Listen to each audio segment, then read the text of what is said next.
Welcome to Surasa, suara bersama.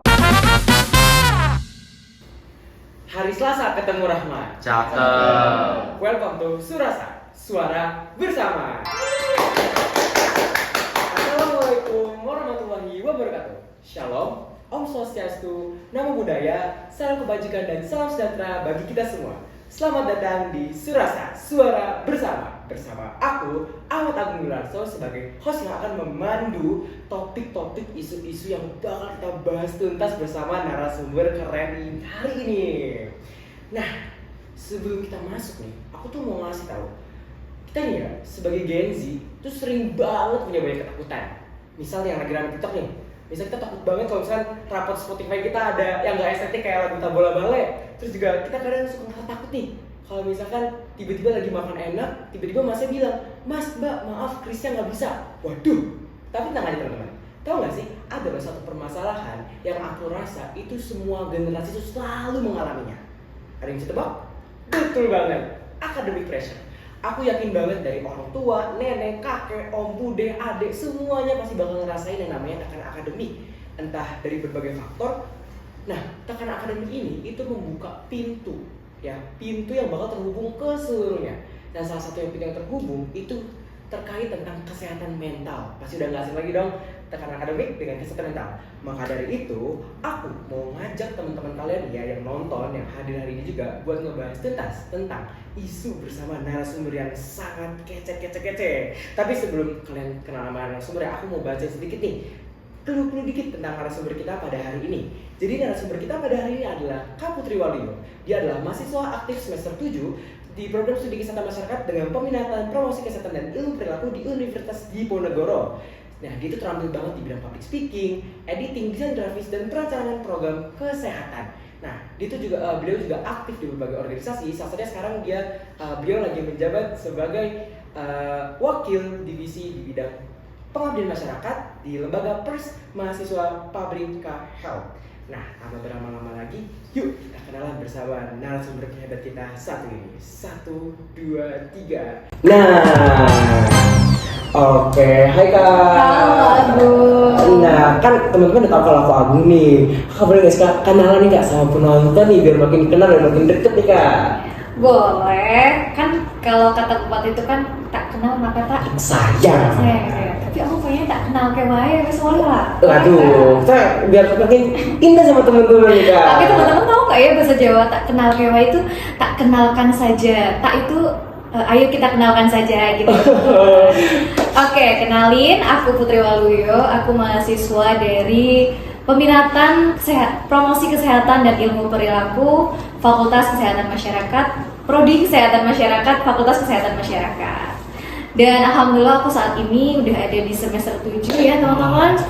Sedang hektik-hektiknya dengan penelitian dan skripsi tugas akhir. Jadi mungkin sangat relate dengan topik kali ini aku. Oh, berarti Kakak lagi sibuk lagi skripsi nih Kak? Lagi penelitian, pengambilan data gitu.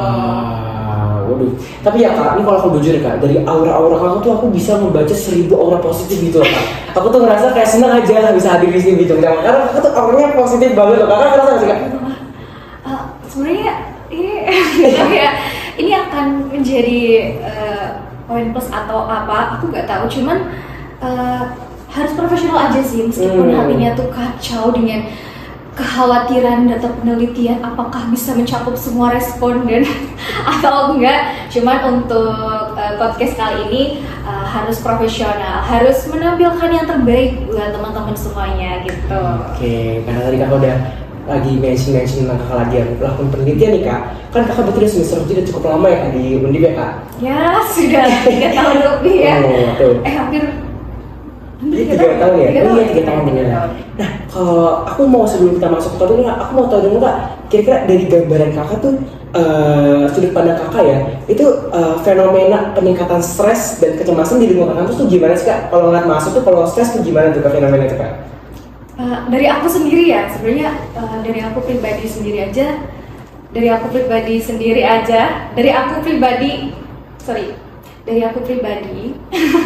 kalau tentang stres itu pasti stres. Tapi kalau melihat teman-teman yang lain itu ya pasti stres juga sama. apalagi teman-teman mungkin yang berada di, menurut aku tuh tingkat stres yang tertinggi itu ada di semester akhir memang. Wah. Semester tengah 4-5 itu udah di tingkat ya middle lah ya. Tapi kalau waktu mungkin itu masih tetap ada stres karena itu kayak penyesuaian adaptasi maba dengan siswa menjadi mahasiswa baru gitu ya teman-teman. Tapi sejauh ini kalau dari mahasiswa Fakultas Kesehatan Masyarakat yang aku tahu, mereka alhamdulillah fine-fine aja ya.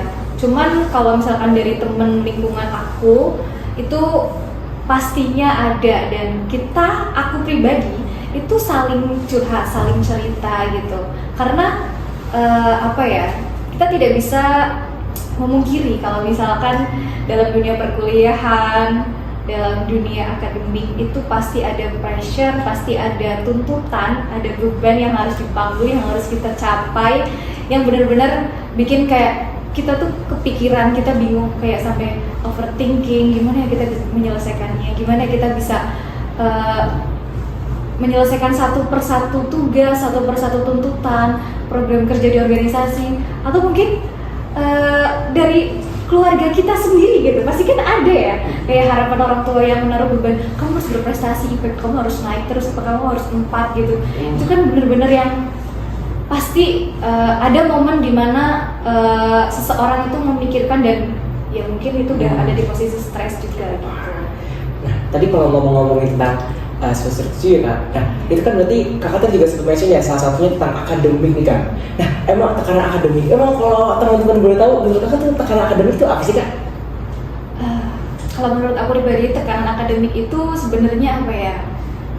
Sebuah tekanan yang berasal dari entah itu harapan, tuntutan, ataupun apa ya, kalau lebih mudahnya beban gitu ya. Jadi itu seseorang kalau misalkan punya harapan yang banyak dari seseorang yang memiliki, seorang yang mendapatkan harapan dari, tapi kan paham nggak ya? Ekspektasi juga ya? Iya, jadi itu beban. kayak mendapatkan harapan atau ditaruh harapan, ditaruh apa ya? Ekspektasi berlebih? Bukan Gimana? Kayak keinginan gitu, kayak cita-cita dari orang tuanya, mungkin dari dosen-dosen yang terdekat dengan dia gitu tuh, jadi bikin seseorang tersebut tuh merasa terbebani, merasa bener-bener ditekan. Kayak dari satu sisi orang tuanya menekan, dari dosen juga menekan, terus apalagi kalau misalkan orang itu ikut organisasi ataupun ikut kegiatan-kegiatan yang mengharuskan dia ada target gitu. Kan secara tidak langsung dari harapan-harapan itu berubah menjadi sebuah beban yang benar-benar beban, atau menjadi tekanan yang bisa menyebabkan stres, bisa menyebabkan overthinking gitu. Mungkin bisa juga parahnya tuh depresi gitu ya. Berarti kalau kayak faktor-faktor tuh sering banget datang dari orang tua. Terus secara tidak langsung ya. Secara tidak langsung ya, orang tua izin. Biasanya ya dari orang tua, dosen, atau ada lingkungan nggak Kak kira-kira yang menjadi faktor nih seseorang tuh terkena academic pressure yang berlebih selain dari dosen atau dari ormawa yang kita ikutin, ada lagi nggak kira-kira Kak? Mungkin dari karakter pribadinya itu sendiri ya. Jadi ada juga tipe karakter orang yang perfeksionis gitu. Misalnya itu pasti kayak menyelesaikan sebuah video aja, dia harus bener-bener yang perfect dari awal sampai akhir. Misalnya ada cacat sedikit aja di menit berapa, di menit ke-10 misalnya ada belibet katanya atau apa, dan itu tuh harus benar-benar diganti lagi. Itu juga masuk ke beban atau tekanan sih. Jadi bisa memicu juga tingkat stres seseorang, dan juga bikin capek sendiri jadinya. Betul banget. Berarti kalau misalnya kadang kita sering kemakan sama ekspektasi diri kita sendiri kayak iya benar. Idealis, tapi bagus idealis, cuman kalau terlalu idealis itu kurang bagus. Bagus juga. Nah kira-kira kalau misalkan nih Kak, kita kan pengen ya Kak peduli, menunggu rasa empati ke teman-teman kita. Kira-kira gimana ya Kak cara kita tuh bisa mendeteksi seorang itu lagi mengalami atau enggak diri kita aja nih, gimana kayak kita kan kadang sering nggak sadar ya Kak, tapi kapan ya Kak kita bisa sadar kalau misalnya waduh kayaknya kita lagi berada di fase academic pressure deh, kira-kira karena kan ini kata diri kita sendiri ya Kak, Iya, semuanya sebenarnya tentang diri kita ya Kak. Kak, aku juga mau sering Kak, dulu tuh waktu biasa lah Kak, masalah-masalah anak kelas SMA tuh kayak ujian makin melanda, SNBP ada, SNBT ada, ujian praktek ada banyak banget. Dan aku tuh sering pernah ngomong ini ke temanku Kak, aku tuh selalu percaya Kak, kalau sesuatu yang terjadi dalam tubuh kita ini, kalau Tuhan udah ngasih kita sebagai ujian, berarti Tuhan itu percaya bahwa kita mampu Kak. Sebenarnya tuh kalau aku bilangnya kayak gitu, kayak itu sebenarnya tergantung kalian lagi sih, kalian tuh mau milih buat gerak atau milih buat diam, karena kalau Tuhan udah ngasih berarti kita mampu dan tinggal kita aja eksekusi, benar gak? Kalau menurut kamu gimana? Betul banget teman-teman. Jadi kita harus ada rasa optimis, harus ada rasa yakin sama diri kita sendiri kalau kita pasti bisa melewati masa-masa sulit itu. Itu juga termasuk apa ya, kepercayaan diri ya, kepercayaan pada diri sendiri gitu. Jadi sebelum kita percaya dengan orang lain, kita harus percaya dengan diri kita sendiri gitu. Oke, tuh guys dengerin. Yang penting kudu percaya diri sendiri, harus optimis kalau misalnya kita bisa ya. Betul. Optimis dan ada motivasi juga. Jadi kayak kan motivasinya apa? Motivasinya untuk bisa melewati masa-masa sulit ini. Kalian harus bisa menyelesaikan tugas-tugas di akademik. Ya harus selesai, nggak harus yang bagus banget, nggak yang harus perfect banget gitu. Itu memang harus diturunkan sih. Karena perfeksionis memang ada plus minusnya ya. Tuh. Memang minusnya banyak sih. Waduh. Tapi plusnya juga banyak. Nah, harus imbang lah ya Kak. Iya, harus balance benar. Nah, oke. Nah nih Kak, kebetulan nih Kak, aku daripada itu udah ngulik-ngulik ke banyak orang nih Kak. Kalau kita tuh sampai ke nggak sih seperti FKM aja sih. Nah, ini kita ada beberapa pertanyaan Kak, mungkin yang bisa kita diskusiin buat ngupas lebih dalam tentang topik tentang kesehatan mental ini Kak, sama academic pressure. Nah, mungkin aku boleh langsung saja ke pertama-tama ya Kak. Ini saya punya 5 pertanyaan. Nah, dari pertanyaan pertama. Nah, kita kan tahu nih Kak, kalau misalnya BEM itu mempunyai 3 fungsi utama, yaitu sebagai pelayanan, pengabdian, dan juga pergerakan yang bertujuan untuk sifatnya mensejahterakan. Tapi ya Kak, dalam praktiknya nih Kak, itu tuh banyak banget pengurus BEM itu yang malah justrunya kayak kerja tuh overload Kak, kayak pergi pagi, pulang pagi. Ya gitu kan nanti kan berdampak. Aduh kayak Bang Wali ya. Aduh bener juga tuh. Nah, maksudnya gitu Kak, kayak nanti kalau udah itu kan efeknya bakal ke tubuh kita ya Kak, baik secara fisik ataupun secara mental tuh pasti kena ya Kak. Nah, sebenarnya nih Kak, menurut Kakak konteks atau prinsip kesejahteraan ini tuh sebenarnya merujuknya kemana sih Kak? Ini mau dibawa kemana sih Kak? Apakah hanya mensejahterakan masyarakat atau mahasiswa yang terdampak, atau kita sebagai pihak yang tuh nggak terkena? Harusnya tuh prinsip kesejahteraan yang benernya tuh di dalam BEM tuh gimana sih Kak kalau menurut Kakak? Mungkin apa ya? Mungkin aku menjawab menurut aku pribadi ya teman-teman, dan berdasarkan pengalaman aku pribadi, berdasarkan pengetahuan sependek pengetahuan aku pribadi begitu. Jadi sejahtera dulu ya, sejahtera itu kan berarti kan kita merasa bahagia, merasa bebas dari perasaan negatif, bebas dari perasaan yang membuat kita merasa ada beban gitu. Dan kalau dari POV BEM sendiri gitu ya teman-teman, berarti kan memang BEM itu fungsinya untuk mewadahi teman-teman mahasiswa untuk bisa berkembang, untuk bisa berprogres, tumbuh dari hard skill maupun soft skillnya gitu ya teman-teman. Dan sebenarnya BEM ini kan juga memiliki poin positif dan negatifnya, pasti ada plus dan minusnya gitu.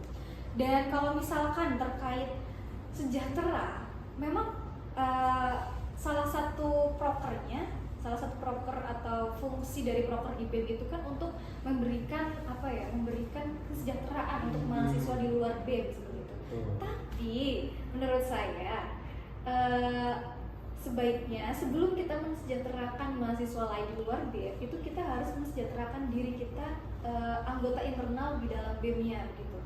Jadi secara tidak langsung dengan adanya kesejahteraan internal itu bisa memberikan dampak positif yang lebih untuk mahasiswa di luar BEM gitu.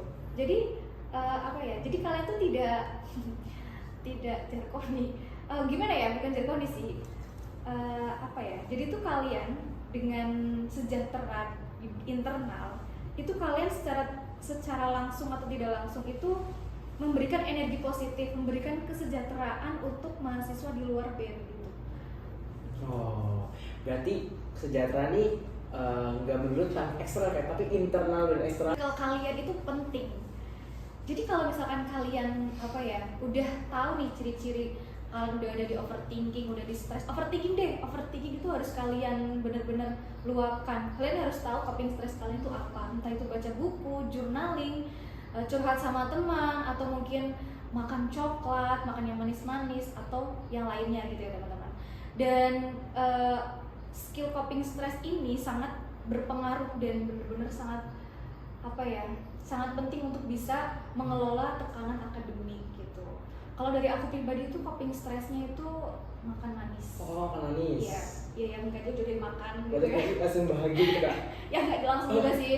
Tapi itu ada suatu ketenangan tersendiri kayak merasa jadi nyes gitu otaknya gitu, dari yang tadi panas overthinking itu jadi kayak nyes, jadi damai gitu. Terus kalau misalkan masih udah makan manis-manis tapi masih stres gitu ya, itu kita harus nyari lagi coping stress selanjutnya, itu step selanjutnya itu apa lagi.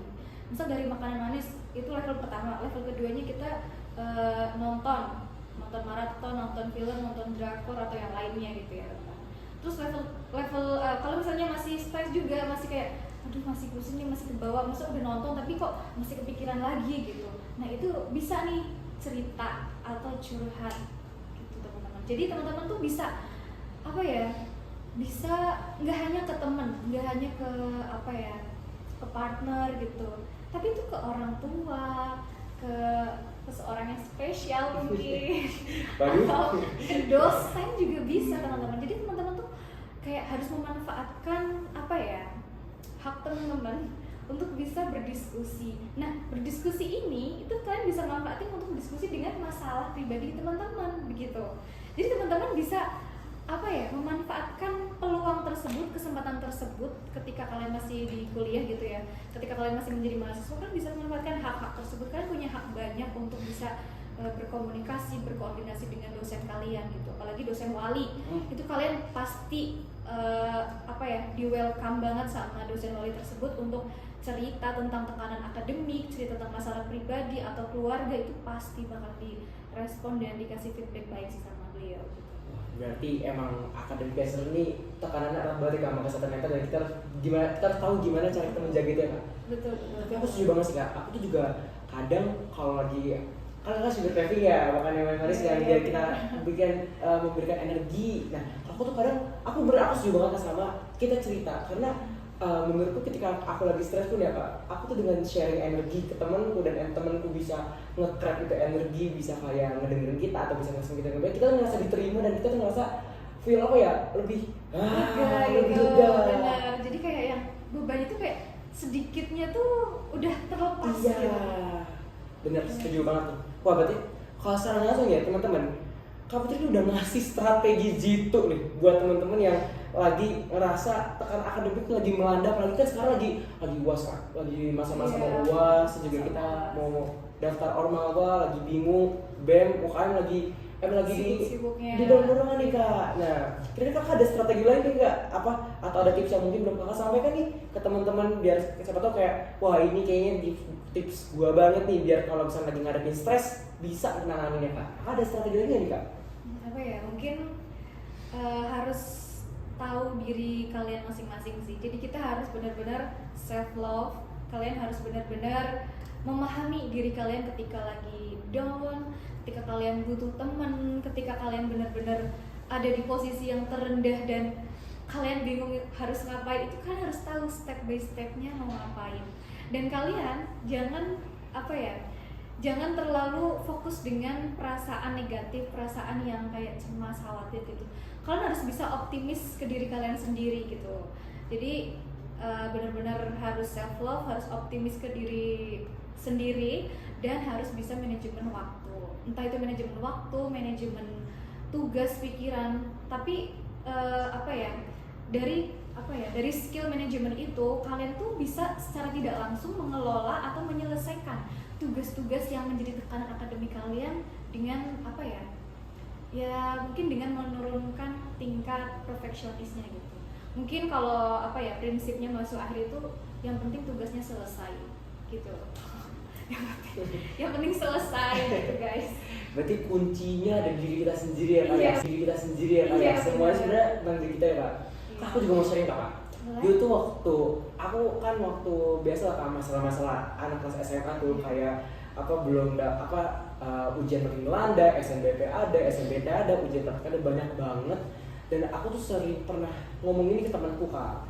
Aku tuh selalu percaya kak, kalau sesuatu yang terjadi dalam tubuh kita ini, kalau Tuhan udah ngasih kita sebagai ujian, berarti Tuhan itu percaya bahwa kita mampu kak. Iya. Sebenarnya tuh kalau aku bilangnya kalau dia tuh kayak itu sebenarnya tergantung kalian lagi sih. Kalian tuh mau milih buat gerak atau milih buat diam, karena kalau Tuhan udah ngasih berarti kita mampu dan tinggal kita aja eksekusi. Benar gak? Kalau menurut kamu gimana kak? Betul banget teman-teman. Oh. Jadi kita harus ada rasa optimis, harus ada rasa yakin sama diri kita sendiri kalau kita pasti bisa melewati masa-masa sulit itu.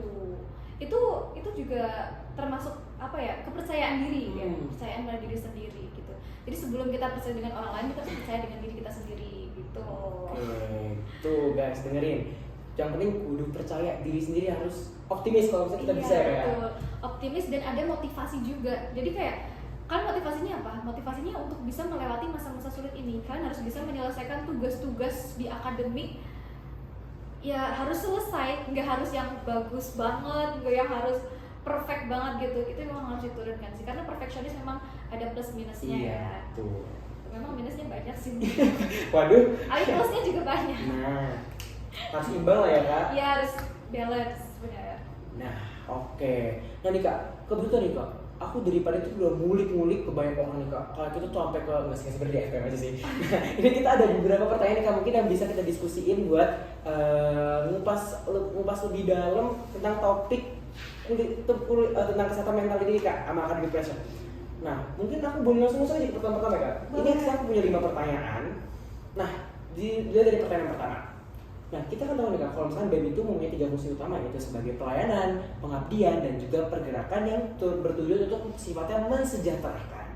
Tapi ya kak, dalam praktiknya nih kak, itu tuh banyak banget pengurus BEM itu yang malah justrunya kayak kerja itu overload kak, kayak pergi pagi, pulang pagi, ya itu nanti kan berdampak. Lagu ya. Aduh kayak Bang Wali ya. Aduh bener juga tuh. Nah maksudnya gitu kak, kayak nanti kalau udah gitu kan efeknya bakal ke tubuh kita ya kak, baik secara fisik ataupun secara mental tuh pasti kena ya kak.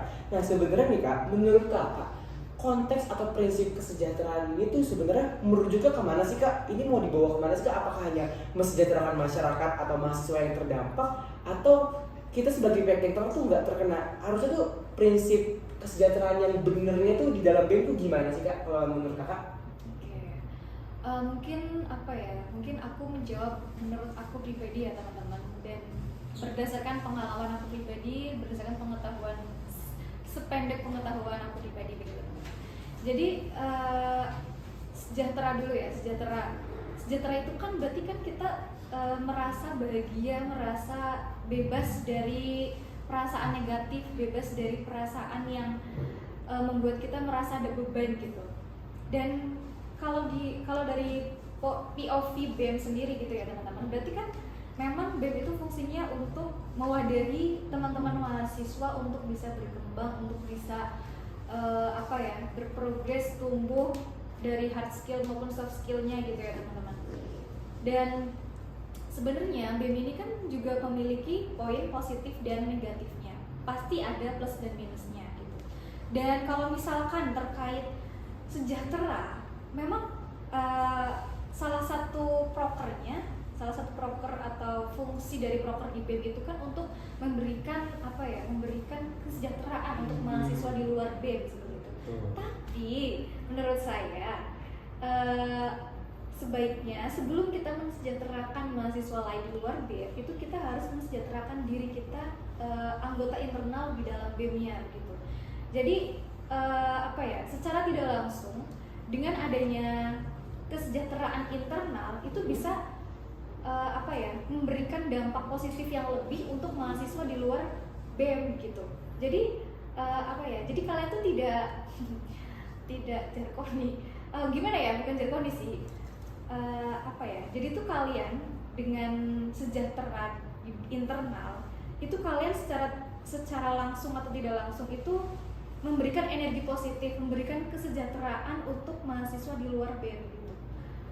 Oh, berarti kesejahteraan ini nggak menurut eksternal kayak, tapi internal dan eksternal. Bermasalah kayak internalnya. Nah, kira-kira ada nggak sih sistem yang dilakukan oleh BEM sendiri, dan kalau ada seberapa jauh BEM bisa menjamin bahwa tanda-tanda itu tuh bisa ditindaklanjuti secara nyata? Oke, mungkin ini pertanyaannya, jawabannya itu lebih ke arah sependek pengetahuan saya dari cerita teman-teman saya yang dari BEM. Itu BEM memiliki sebuah divisi ya, divisi PI. Jadi dengan adanya divisi PI ini tuh memberikan wadah atau tempat atau ruang untuk mahasiswa internal, terutama pengurus BEM, itu untuk bisa bercerita, berdiskusi, mungkin bercerita, berdiskusi terkait keluh kesahnya, terkait masalah dalam forumnya, dalam divisinya masing-masing, atau dari diri pribadinya masing-masing begitu. Jadi dengan adanya PI ini tuh memberikan sebuah peluang untuk anggota BEM itu untuk untuk bisa menyalurkan beban yang dipikul oleh anggota BEM terkait proker-prokernya ataupun tugas-tugas akademik gitu. Jadi dengan adanya PI ini tuh memberikan solusi, memberikan salah satu step untuk bisa mengurangi stres atau mengurangi tingkat beban yang dipikul oleh anggota BEM itu sendiri gitu. Kemudian dari PI ini tuh bisa mungkin bersedia gitu ya, siap sedia 24 jam untuk anggota PI. Kalau misalkan tiba-tiba ada hal urgent yang harus disampaikan, tiba-tiba ada hal yang yang kita tuh butuh bantuan orang, kita butuh seseorang yang untuk mendengarkan cerita kita, mendengarkan keluh kesah kita gitu. Itu PI benar-benar bisa membantu mungkin dalam mengatasi kesehatan mental anggota BEM-nya gitu. Oke, berarti emang ada ini ya emang ada divisi khusus ya di BEM buat menjaga kondisi mental internal sebelum menuju keluar lagi ya, dan lebih baik di dalamnya. Dari proker-prokernya juga itu benar-benar dari menyediakan solusi yang benar-benar dibutuhkan oleh anggota BEM yang ketika sedang mengalami overthinking atau stres gitu. Jadi prokernya hebat ya kayak untuk. Iya benar. Selain Evan juga ada yang ini loh, yang kayak misalkan person by person, ketika mau menceritakan curhat secara private gitu ya, itu bisa di PI begitu. Cuman kalau untuk dari mahasiswa di luar BEM itu ada juga UKMF yang dari Fakultas Kesehatan Masyarakat khusus untuk mungkin menampung cerita atau curhatan dari teman-teman mahasiswa gitu terkait masalah pribadi atau masalah perkuliahan atau keluarga gitu. Oh ya, aku juga sebenarnya tentang UKMF tuh kayak Undip ini emang mengusung untuk untuk kalau ada apa-apa itu bisa melaporin ke pihak fakultas terdekat untuk menjaga kesehatan mental kita sebagai mahasiswa ya. Kita juga di Undip ada fakultas psikologi. Jadi setahu atau sependengaran saya itu dari fakultas psikologi itu juga membuka ruang untuk semua mahasiswa di luar fakultas psikologi ketika mau bercerita atau membutuhkan seorang psikologis gitu. Benar kan ya psikologis? Iya benar. Berarti emang kampus tuh juga selain BEM, kampus juga ikut terandil ya kayak untuk memberikan media ruang dan waktu ya kayak. Karena memang kesehatan mental di dunia perkuliahan pada mahasiswa itu benar-benar urgent dan dia tuh penting banget karena seberpengaruh itu dalam kehidupan mahasiswa. Ya kayak akibatnya tadi kan ada yang bunuh diri. Waduh, gitu. Ya, nggak boleh ya. Itu yang paling seremnya gitu. Semoga kita semua sehat selalu ya. Amin. Nah, lanjut Kak, aku ada pertanyaan ya. Kan Kakak nih mengabdikan diri Kakak di LPM ya Kak, LPMPH nih Kak. Karena kan Kakak sekarang lagi menjabat sebagai wakil divisi dari pengabdian masyarakat. Nah, kira-kira nih Kak, menurut Kakak itu gimana sih Kak peran organisasi mahasiswa baik dari seperti LPM atau sebagai atau dari BEM itu untuk menjadi garda terdepan untuk menghadapi isu kesehatan mental? Khususnya kita nih Kak, para maba-maba nih Kak yang kayak masih semester 1 yang masih belum bisa menyesuaikan diri, apalagi kita lagi ada di fase transisi dari masa SMA ke dunia perkuliahan yang ya jujur kaget ya Kak, ternyata berbeda itu dan kita survive di kota orang sendiri. Itu gimana sih Kak peran organisasi kemahasiswaan untuk menjadi garda terdepan untuk mengawal atau benar-benar menjadi pendukung atau ya biar mewadahi kita untuk agar mental kita tetap terjaga nih Kak? Mungkin kita balik lagi ke fungsi utama dari organisasi mahasiswa ya, kemahasiswaan. Kalau misalkan Ormawa ini adalah sebuah wadah atau sebuah ruang. Di Kakak di APM ya Kak, APMPH nih Kak. Karena kan Kakak sekarang lagi menjabat sebagai wakil divisi dari pengabdian masyarakat. Nah, kira-kira nih Kak, menurut Kakak itu gimana sih Kak peran organisasi mahasiswa baik dari seperti APM atau sebagai atau dari BEM itu untuk menjadi garda terdepan untuk menghadapi isu kesehatan mental, khususnya kita nih Kak, para maba-maba nih Kak yang kayak masih semester 1 yang masih belum bisa menyesuaikan diri, apalagi kita lagi ada di fase transisi dari masa SMA ke dunia perkuliahan yang ya jujur kaget ya Kak, ternyata berbeda itu dan kita survive di kota orang sendiri. Itu gimana sih Kak peran organisasi kemahasiswaan untuk menjadi garda terdepan untuk mengawal atau benar-benar menjadi pendukung atau ya biar mewadahi kita untuk agar mental kita tetap terjaga nih Kak? Mungkin kita balik lagi ke fungsi utama dari organisasi mahasiswa ya, kemahasiswaan. Kalau misalkan Ormawa ini adalah sebuah wadah atau sebuah ruang untuk mahasiswa itu bertumbuh, berkembang, berprogres, semuanya ada di fungsi dari Ormawa itu gitu. Jadi secara tidak langsung seharusnya Ormawa ini itu memberikan ruang khusus untuk terkait masalah pribadi atau terkait masalah dari anggotanya gitu. Jadi tidak hanya untuk ruang berprogres untuk meningkatkan soft skill, hard skillnya, tapi juga ada ruang untuk jadi keluarga atau tempat kembalinya mahasiswa ketika ada di dunia perkuliahan gitu. Jadi bukan hanya ruang untuk bersenang-senang, tapi ada juga ruang untuk menjadi rumah atau menjadi keluarga ketika mahasiswa atau anggota dari Ormawa itu merasa butuh butuh ketenangan, butuh kedekatan atau butuh solusi dari masalah yang sedang ditanggung gitu. Oh, berarti emang ini ya Kak, kalau kita nih ikut organisasi nih biar kita semakin melatih skill kita ya kayak biar kita bisa bertahan dan kita bisa belajar bertumbuh di organisasi mahasiswa ya kayak. Betul. Jadi ada juga terkait bonding antara anggota sama anggota itu juga penting. Jadi dengan adanya bonding sesama anggota atau mungkin sana staf ahli, staf muda dan pimpinannya atau ketuanya gitu, itu juga memberikan sesuatu kenyamanan, dan dari kenyamanan tersebut itu memunculkan atau memicu kepercayaan. Kepercayaan ketika dari anggotanya atau dari pimpinannya itu ketika ada masalah itu bisa bercerita, bisa menyampaikan keluh kesahnya sesama satu divisinya atau satu organisasi begitu. Wah, berarti emang Ormawa ini bisa jadi garda terdepan ya Kak untuk kita masalah biar kita tuh makin strong nih. Nah nih Kak, tadi ya Kak, kan kamu tuh sempat mention Kak tentang coping system ya Kak. Kayak misalkan kita bisa healing atau me time atau melakukan sesuatu yang memang bisa meredakan rasa sakit nih Kak. Nah pertanyaannya nih Kak, menurut Kakak nih Kak, apakah semua coping stress itu benar-benar membantu atau cuma kayak jangan-jangan nih Kak orang terlibat melakukan itu cuma sebagai pelarian aja Kak, kayak sebenarnya lagi stres healing kayak orang-orang sebenarnya belum, kita tuh nggak tahu kayak sebenarnya dia butuh healing atau enggak sih atau gimana nih Kak, karena kadang tuh banyak orang yang iklan FOMO lah Kak, kayak me time healing padahal tuh dia belum tentu kenal sebenarnya itu butuhnya apa. Kira-kira tuh orang yang ngelakuin coping itu kebanyakan apa benar-benar mereka tuh paham apa yang dia pengen atau hanya ikut-ikutan atau itu cuman kayak yang penting lakuin deh.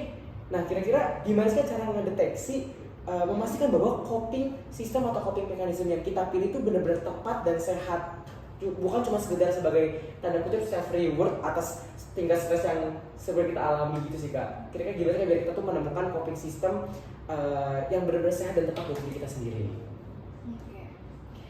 Jadi coping mechanism ini sebenarnya bebas ya, bebas menyesuaikan kesenangan atau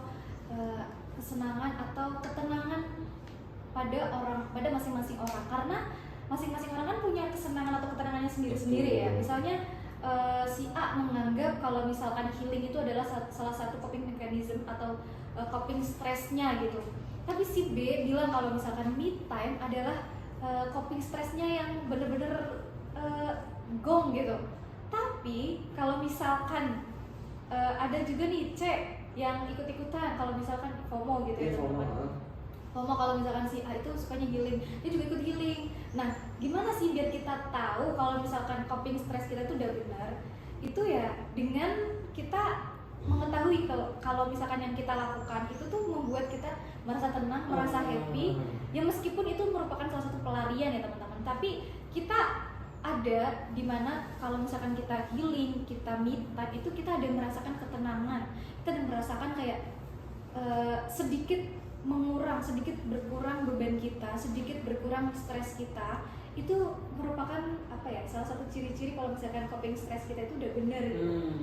Dan memang seharusnya setelah kita melakukan coping stres itu kita harus balik lagi ke masalah itu dan menyelesaikannya. Bukan malah kita tetap terus-terusan nyari coping mechanism atau coping stres kita makan manis terusan atau healing terus-terusan.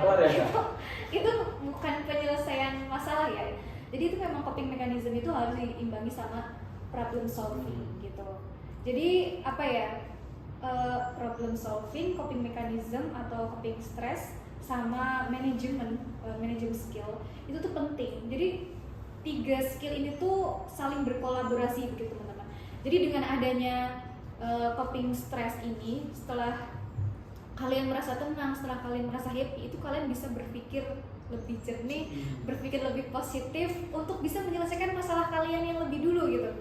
Dan dari masa-masa tenang, masa-masa happy ini, kalian itu bisa memilih solusi apa aja yang tepat untuk menyelesaikan masalah kalian gitu. Itu skill problem solvingnya. Terus manajemennya itu berfungsi di ketika kalian misalnya ada banyak masalah, ada banyak tugas gitu. Kalian harus memilah mana yang menjadi prioritas, mana yang harus kita selesaikan lebih dulu gitu. Mana yang urgent untuk kita selesaikan secara lebih cepat atau secara secara benar-benar yang fokus dulu, baru nih kita ke yang lainnya gitu. Kan ada juga yang bisa di yang diseimbang gitu, kayak perempuan yang mana juga? Apa sih namanya? Apa teman-teman? Gender equality. Bukan. Kayak misalnya ibu nih lagi masak terus lagi sambil nyuci gitu kan namanya? Multitasking. Iya, multitasking. Astagfirullah, aku lupa. Ya, kan ada juga yang bisa di multitasking gitu ya. Solusi A bisa di multitasking sama solusi B.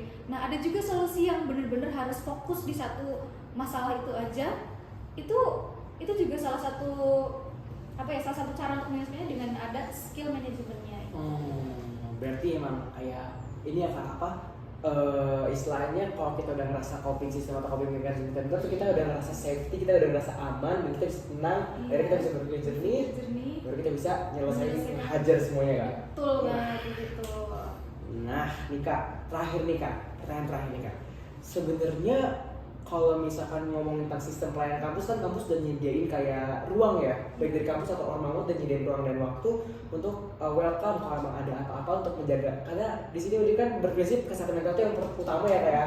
Nah kira-kira Kak, sebenarnya apa sih Kak yang bisa dilakukan oleh mahasiswa itu sendiri, atau gimana ya Kak cara mahasiswa itu bisa menciptakan, atau kita sesama mahasiswa itu bisa menciptakan lingkungan yang biar kan udah dikasih wadah nih Kak, kan sayang dong kalau misalnya kita nggak ngejalanin. Nah dijalanin itu gimana sih Kak biar kita tuh bisa menciptakan lingkungan yang suportif, ibaratnya biar sama-sama walau udah dikasih wadah, tapi kalau lingkungannya toksik kan kita juga sungkan dong Kak kalau mau menuangkan diri. Nah gimana sih Kak biar kita tuh yang bisa kita lakukan diri sendiri atau sesama mahasiswa tuh biar ya menciptakan lingkungan yang suportif dan terbuka agar bisa menjadi rumah atau tempat nyaman untuk pulang. Oke, mungkin ini juga masuk ke salah satu fungsi dari Ormawa ya. Jadi dengan adanya koordinasi antara Ormawa, mahasiswa dan juga pihak akademik, itu yaitu dosen-dosen begitu atau mungkin jabatan yang tinggi, dekan, rektor itu dengan adanya koordinasi yang baik itu bisa menciptakan lingkungan dunia perkuliahan yang lebih baik gitu, yang mendukung mahasiswanya untuk bisa aware terhadap kesehatan mental mereka sendiri gitu. Jadi dengan adanya koordinasi, dengan adanya motivasi satu tujuan yang sama untuk menciptakan lingkungan yang positif yang mendukung mahasiswanya agar aware terhadap kesehatan mentalnya sendiri, itu benar-benar menurut saya ya itu sangat berpengaruh, sangat bisa menjadi salah satu solusi juga untuk mengurangi tingkat stres atau tingkat permasalahan kesehatan mental di mahasiswa gitu. Selain itu juga dari apa ya, mungkin yang terkecilnya itu kan terbesar dari lingkungan circle-nya, dari circle-nya teman-teman gitu. Jadi teman-teman bisa nih, kita memang harus memilah-milih teman sih. Kita boleh berteman dengan siapapun, cuman kalau untuk teman yang jadi satu geng, satu circle itu memang harus kita pilih-pilih. Jadi teman-teman tuh bisa melihat kira-kira mana sih yang satu karakter atau satu frekuensi yang bikin kalian nyaman, yang mungkin kalian, yang mungkin tujuan atau visi misi kalian tuh sama. Itu tuh harusnya kalian bisa memahami itu. Dan dengan adanya apa ya, dengan adanya satu tujuan, satu visi, itu kalian bisa menciptakan lingkungan circle yang positif, lingkungan circle yang mendukung kalian untuk bisa apa ya, lebih fokus ke semuanya secara rata gitu, secara adil, tanpa ada tekanan akademik yang berarti gitu, yang benar-benar membebani mahasiswa gitu. Itu penting juga sih dari pertemanan. Memang lingkungan terkecil itu adalah pertemanan. Circle di perkuliahan itu memang benar-benar apa ya, bukan keras ya teman-teman, tapi karena kita kan berasal dari daerah yang beda, mungkin dari pulau yang berbeda juga, atau mungkin dari negara yang berbeda, ada juga yang mungkin ya internasional.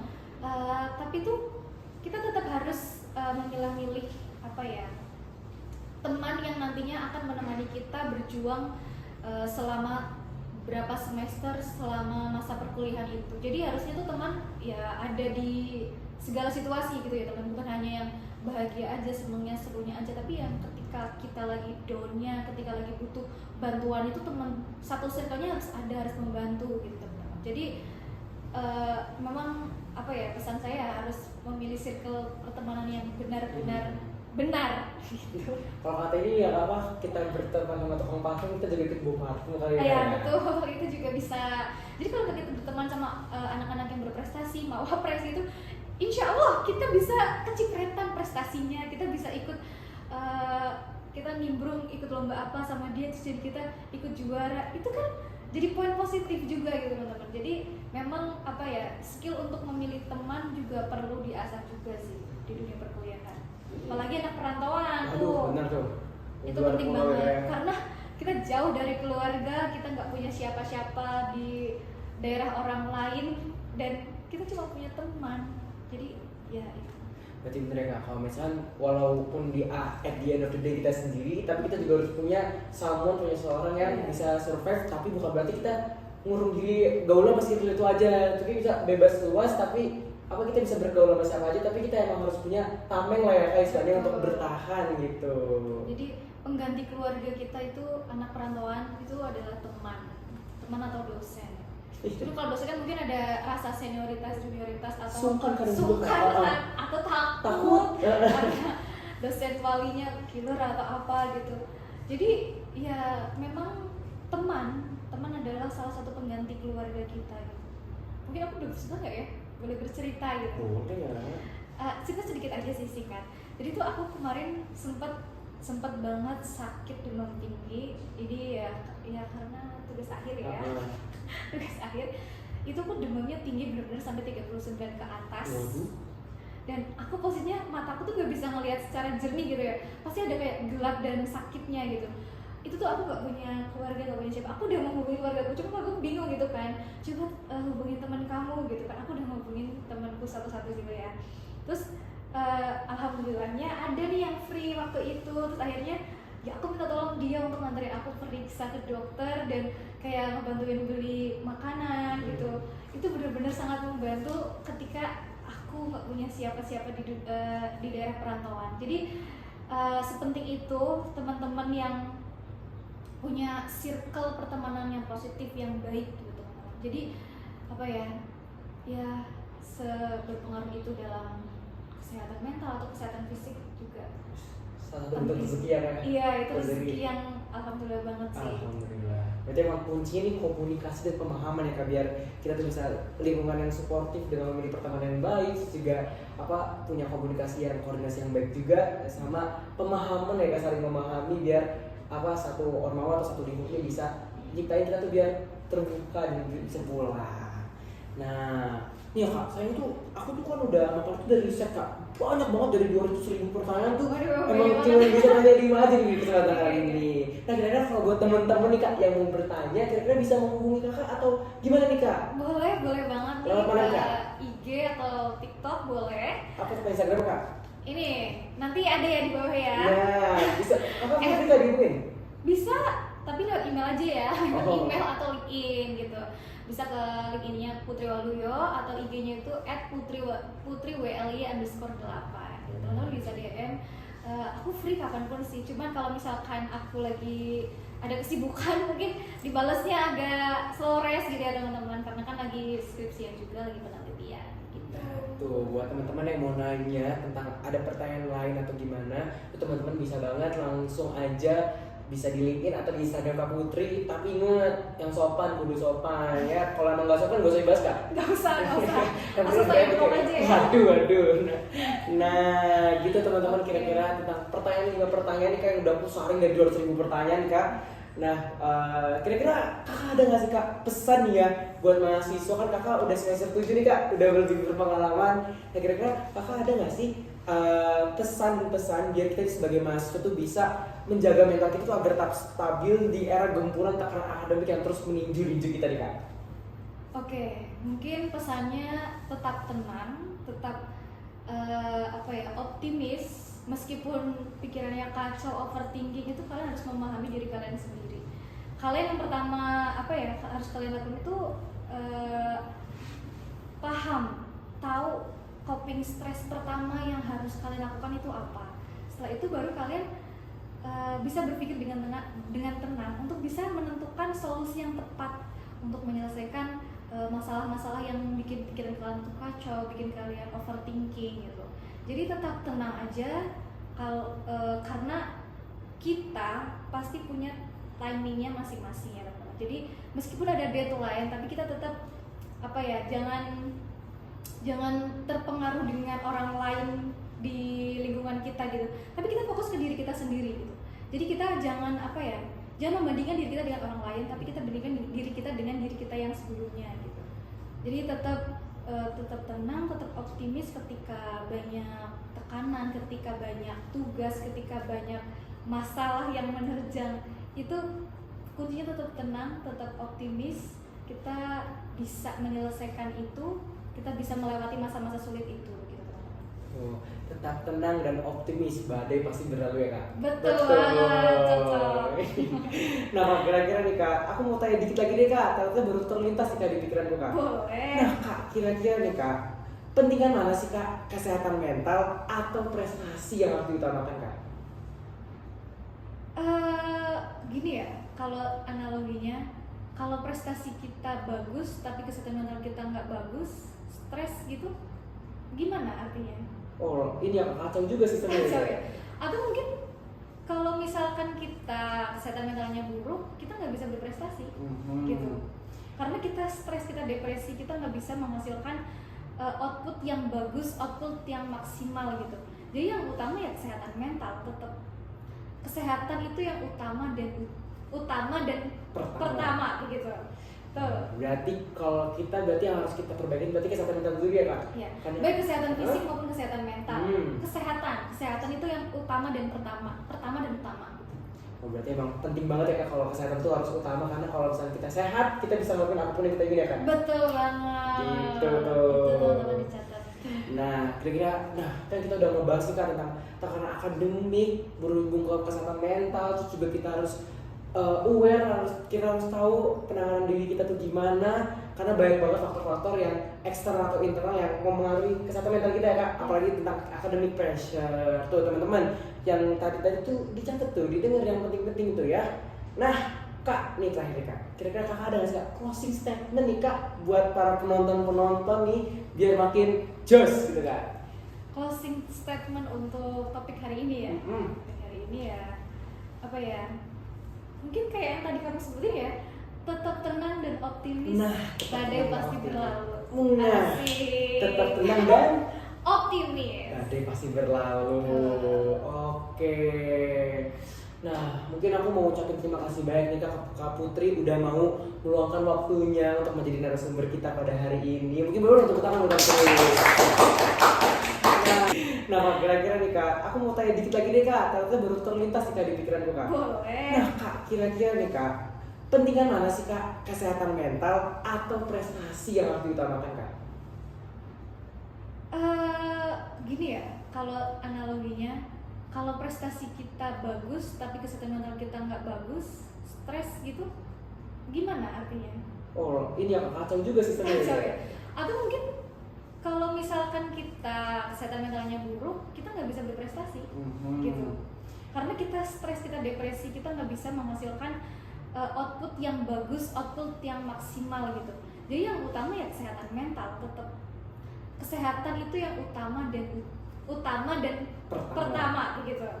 Tuh. Berarti kalau kita berarti yang harus kita perbaiki berarti kesehatan mental dulu ya Kak? Iya. Karena, baik kesehatan fisik maupun kesehatan mental. Kesehatan itu yang utama dan pertama dan utama. Oh, berarti emang penting banget ya Kak kalau kesehatan itu harus utama, karena kalau misalnya kita sehat kita bisa ngelakuin apapun yang kita ingin ya Kak? Betul banget. Gitu. Itu teman-teman dicatat. Nah, kira-kira, kan kita udah ngebahas nih Kak tentang tekanan akademik berhubung ke kesehatan mental, terus juga kita harus aware, kita harus tahu penanganan diri kita tuh gimana, karena banyak banget faktor-faktor yang eksternal atau internal yang mempengaruhi kesehatan mental kita ya Kak, apalagi tentang academic pressure. Tuh teman-teman, yang tadi tuh dicatat tuh, didengar yang penting-penting tuh ya. Nah Kak, nih terakhir nih Kak, kira-kira Kakak ada nggak sih Kak closing statement nih Kak buat para penonton nih biar makin jos gitu Kak? Closing statement untuk topik hari ini ya. Topik hari ini ya, apa ya? Mungkin kayak yang tadi kamu sebutin ya, tetap tenang dan optimis. Nah, badai pasti berlalu. Asik. Tetap tenang dan optimis. badai pasti berlalu. Oke. Nah, mungkin aku mau ucapin terima kasih banyak nih Kak Putri udah mau meluangkan waktunya untuk menjadi narasumber kita pada hari ini. Mungkin boleh untuk tangan Kak Putri. Nah, semoga ilmu yang udah Kakak sampaikan di sini itu bisa bermanfaat bagi semua pihak ya Kak. Siapa tahu memang ada yang belum menemukan jalan keluar bisa menemukan jalan keluar, dan yang udah punya bisa semakin mengupgrade skillnya biar bisa tetap bertahan dengan kesehatan mental yang baik. Aku program kita benar-benar mengucapkan terima kasih banyak kepada Kakak. Mohon maaf jika ada salah kata atau salah pengucapan atau mungkin menghubungi dari pihak kita ada yang tidak berkenan di hati Kakak, mohon dimaafkan Kak. Semoga Kak Putri sehat selalu dan semoga proyek penelitian skripsinya langsung selesai dengan, maksudnya ada hambatan Kakak bisa menangani itu dengan jos Kak. Amin. Semoga selalu dipermudah sama Tuhan ya Kak. Amin. Terima kasih juga teman-teman atas kesempatan yang sudah diberikan, dan atas segala kekurangan atau kesalahan ucap, tutur kata atau sikap itu saya juga mohon maaf yang sebesar-besarnya. Semoga tetap lancar terus, tetap jis ya untuk podcast berikutnya. Saya tunggu next episode. Oke. Siap Kak. Oke. Nah, itu dia teman-teman tentang diskusi kita hari ini terkait tekanan akademik dan juga kesehatan mental.